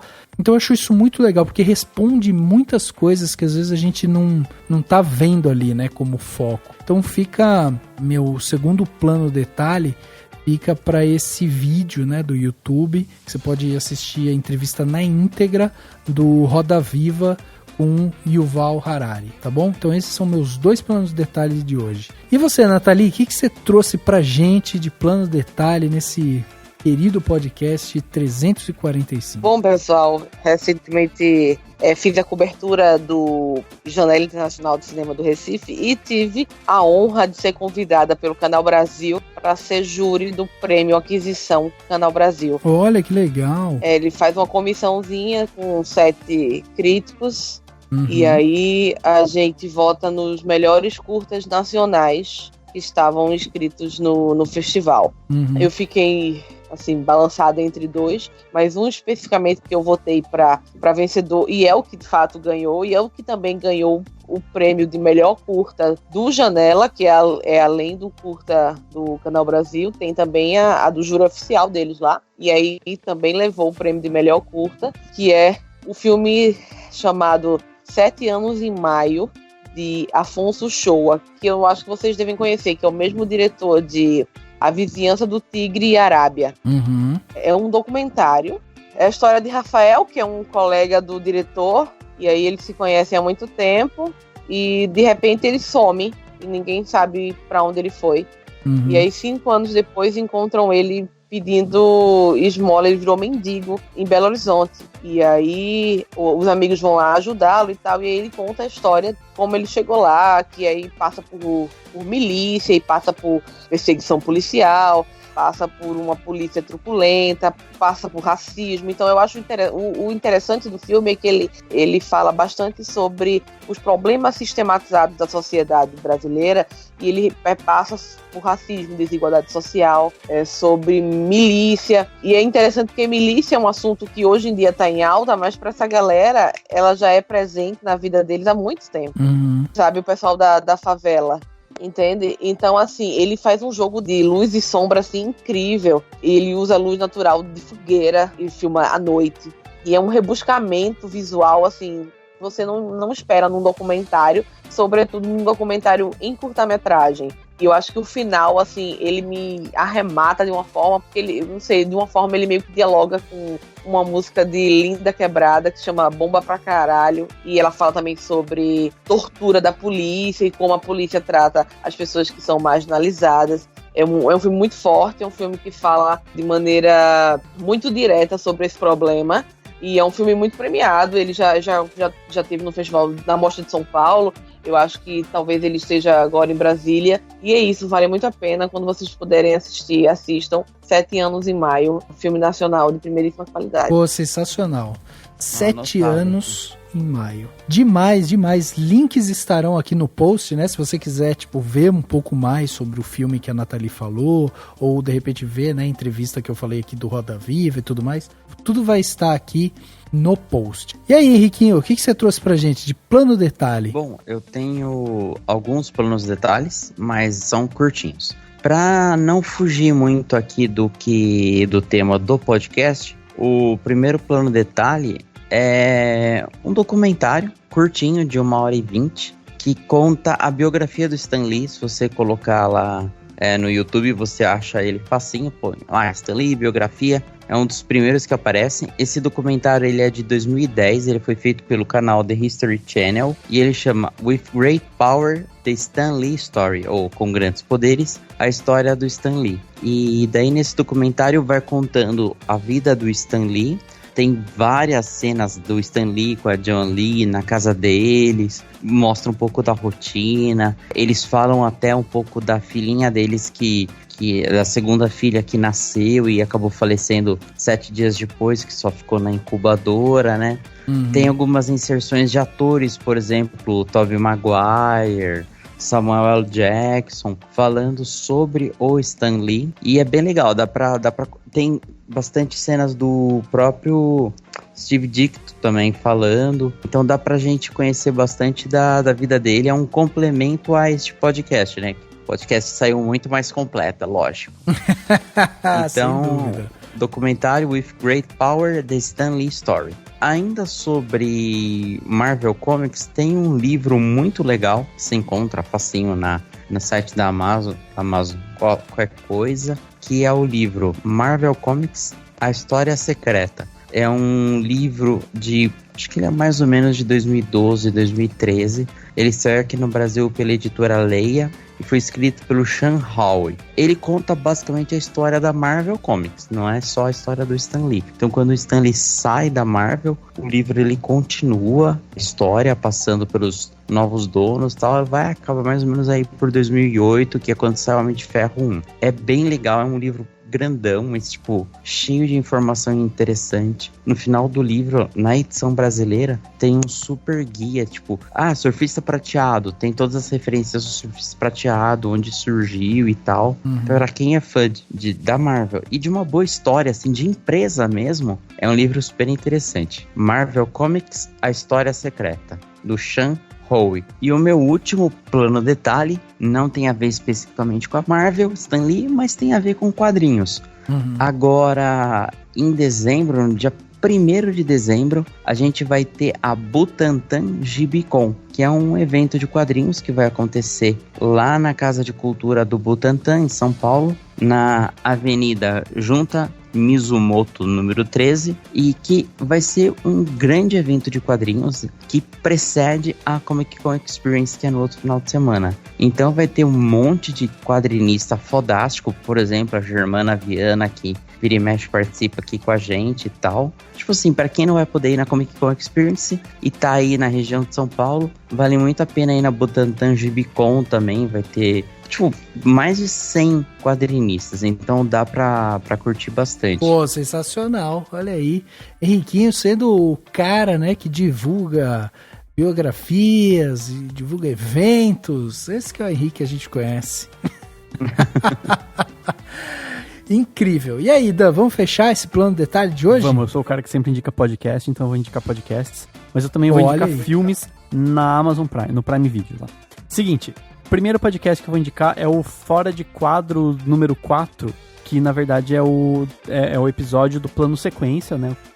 Podcast do Fernando Machado, que tá sempre aqui com a gente também. Escreve pro Cinemação e tudo mais. E ele fez um episódio contando algumas coisas da Mostra de São Paulo. Tem a minha participação lá. Ô, louco! Conto de um filme que eu vi, que eu gostei bastante, tentei fugir do óbvio.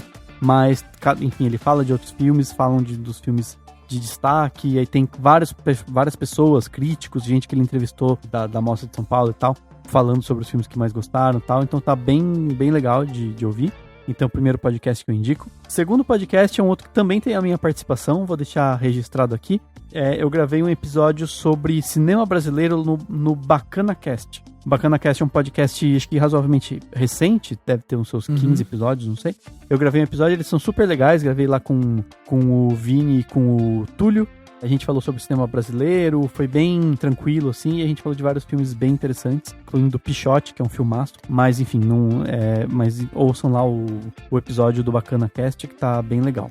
Vou indicar também dois filmes que estão no Prime Video para que as pessoas vejam, então é uma, assim, indicação do que tem no Prime Video para assistir. Primeiro, Hereditário, filmaço de terror, se você não viu ainda, ou se você quer rever Hereditário, tá lá no Prime Video, acho que entrou faz pouco tempo, pelo menos foi agora que eu vi, assim, que eu reparei que tava lá na indicação deles e tal, então fica pra aqui constando Hereditário no Prime Video, quem quiser ver, quem não viu, quem quiser ver de novo, veja de dia pra não ter medo, ou veja de noite se você não tiver problema com filmes de terror.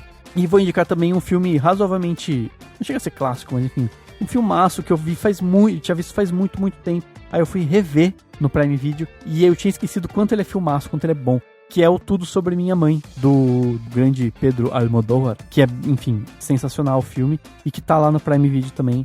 Então fica a indicação para as pessoas que estiver assinando lá o novo streaming da moda, pode ver o Tudo Sobre Minha Mãe, que é um filme tipo, super legal, com uma história interessantíssima, e já tem um bom tempo, né, que o filme foi feito e é muito bom, ainda mais porque estamos correndo chances razoavelmente altas de que o Pedro Almodóvar ganhe um Oscar em breve, né? Então, mais um, né? E então fica aí a indicação do filme. Agora a gente tem que colocar agora dentro do podcast o Prime Video paga nós. Prime Video paga nós.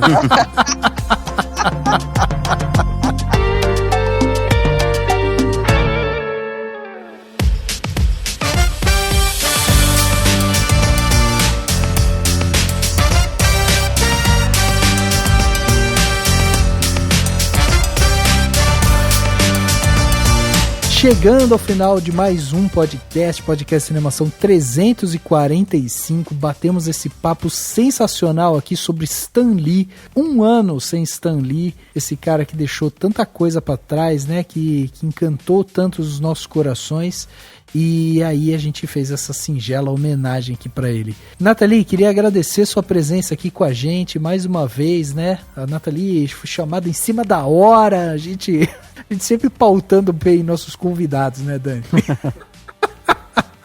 Mas eu vou me programar agora, a gente tá se organizando pra ser mais organizado. organizado. A gente acredita que 2020, né? 2020 a gente vai chamar todo mundo com 5 meses de antecedência, deixar marcado. Pois é. Nem consulta médica. Obrigado, viu, Nathalie, novamente. Obrigado por vir aqui ajudar a gente nessa discussão.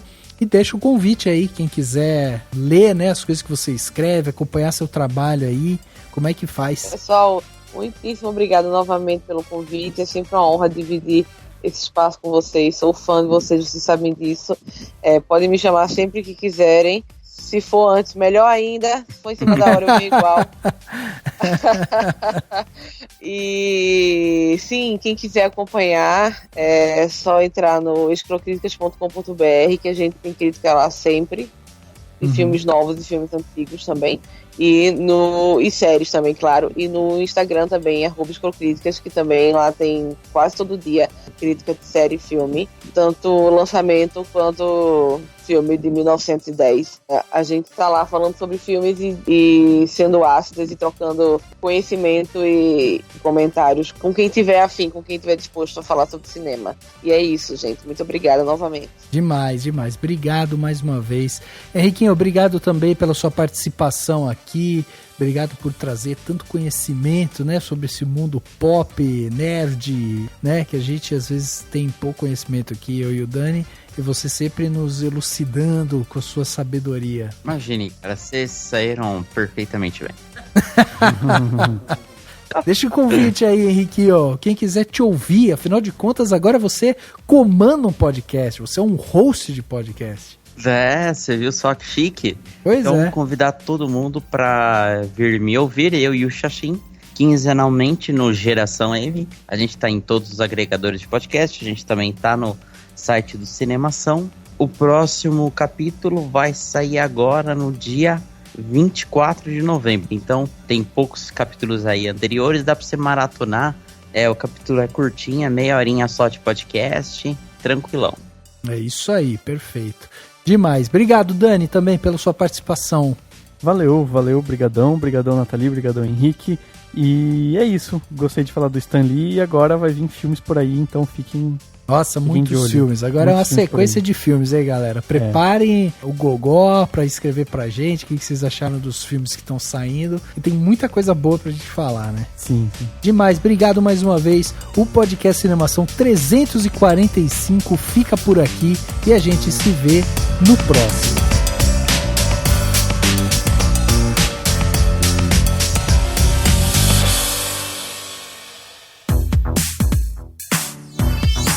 Esse podcast foi editado pela Isso Aí Design. Tudo isso é forma com função. É design estratégico. É isso aí.